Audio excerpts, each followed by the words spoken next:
take this shit no more. People are losing their minds over the damn Thunderbolts. It's being hailed as the MCU's second coming. People are being touched by this film. Is it actually worth all this hype? The reviews might be stellar, but only I can give the definitive ruling on this movie, so never fear my children, I'm here now. Let's see what this thing's working with. There will be spoilers, so if you're not feeling Randy, this is your warning. Yelena is back and she's struggling. She's still grieving the death of her sister, throws herself into her work running covert missions for the wine mom poster child, Valentina Fontaine. Hard divorcee energy coming from her. At the start of the film, Yelena is tasked with blowing up a laboratory. Being a secret agent in the midst of an emo phase can be dangerous to your health. The mission was a success, though. That didn't stop her from trauma dumping to the damn guards. The guards, this 5'4", 120-pound female, incapacitated, I might add. The shit takes me out every time. Yelena then visits her ailing father. Both are feeling unsatisfied in life, unfulfilled, but she's trying to make a change. Valentina then calls, offering a new future if she completes one more mission. Yelena is sent to intercept an operative planning to steal from a remote vault. It's Ghost from Ant-Man and the Wasp. Yay, woo! She ends up walking right into an assassin circle jerk as John Walker is there to kill her. Taskmaster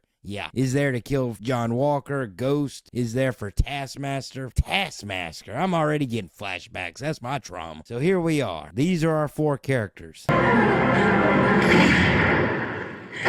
These are our three characters. But then we're finally introduced to the most interesting character in this movie. I'm Bob. He just woke up and can't remember how he got there. Been there. And this is all a trap. The furnace heats up and a countdown starts. Luckily, the control panel's in the room with who designed this shit, who knows. They quickly realize it was all a trap set by, of course, Valentina. She's been a naughty girl as she's facing congressional pressure as articles of impeachment are being brought against her by good old Congressman Gary. You know what the plural of pussy is? Pussy. Valentina is up for a little spring cleaning to get rid of these loose ends. And by this point in the movie, we can guess how things are going to turn out. It's the classic tale of misfits coming together to take down a larger threat. What, we some kind of Suicide Squad?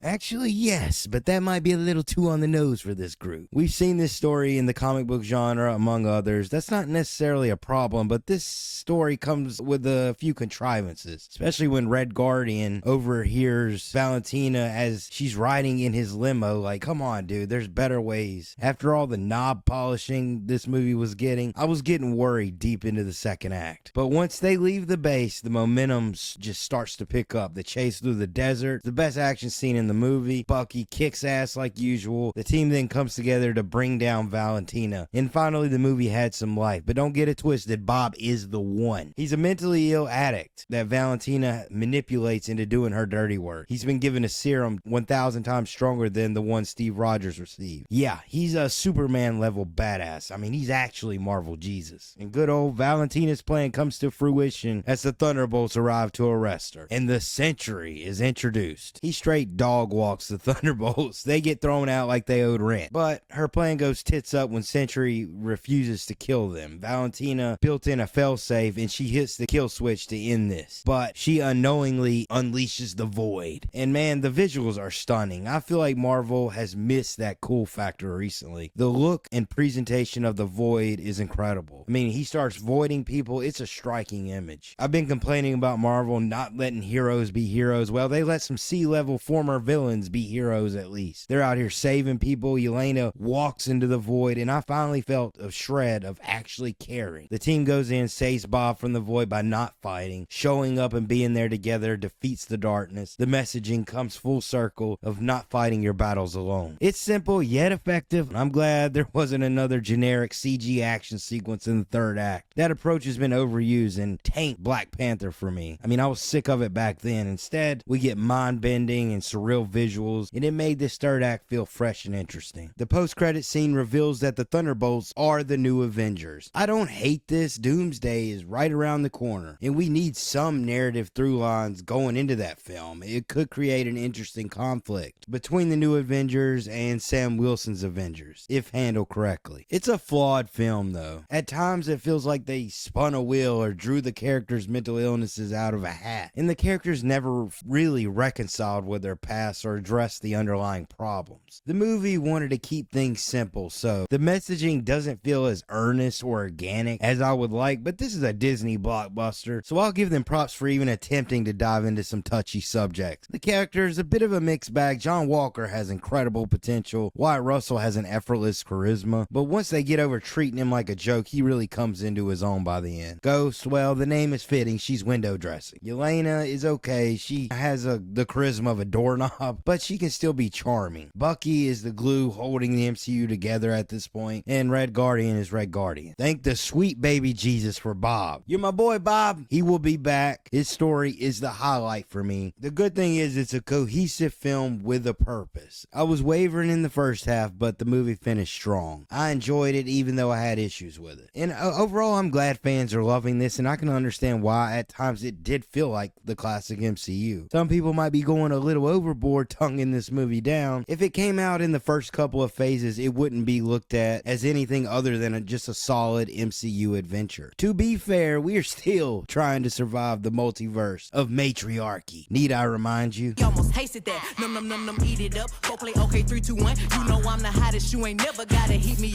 What the hell is even that? I'll take Thunderbolts any day. I've said my piece. Thanks for watching.